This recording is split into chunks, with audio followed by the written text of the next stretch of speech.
இந்த ரக்ஷாபந்தன் பார்த்தீங்கன்னா, நான் என்னோட அண்ணாக்கு கையிலேயே செஞ்சு ராக்கி கட்டினேன். ஸோ இது நத்திங் பட் ரெசின் ஆர்ட்ல செஞ்சது தான்.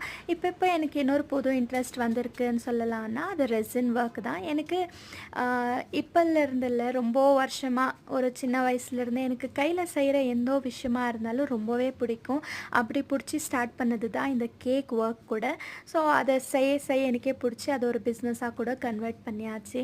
இப்போ இன்னொரு இன்ட்ரெஸ்ட் ஆட் ஆன் ஆயிருக்கு. இதுதான் ரெசின் ஒர்க். ரெசின் ஒர்க்ல இது வந்து என்னோட second attempt. So first attempt வந்து என்னோட ஹஸ்பண்ட் பர்த்டேக்கு கீ செயின்ஸ் அப்புறம் குட்டி ஃப்ரேம்ஸ் எல்லாம் கிஃப்ட் பண்ணியிருந்தேன் செஞ்சுட்டு. அதே மாதிரி அண்ணனுக்கும் ராக்கி கட்டலாமேன்னு சொல்லிட்டு என்னோட தங்கச்சி இதுவும் சேர்த்து நானே பண்ணிவிட்டு உள்ளே எங்களோட ஃபோட்டோ ப்ளேஸ் பண்ணி பண்ணியிருந்தேன். ரொம்பவே நல்லா வந்திருந்துச்சு. ப்ளஸ் இந்த ஒரு குட்டி ஃப்ரேம் கூட கிஃப்ட் பண்ணியிருந்தேன். சில பேருக்கு வேலைக்கு போய் அங்கே ஜாப் செய்கிறது பிடிக்கும், சில பேருக்கு பிஸ்னஸ் செய்கிறது பிடிக்கும். உங்களுக்கு என்ன பிடிக்கும்னு சொல்லுங்கள்.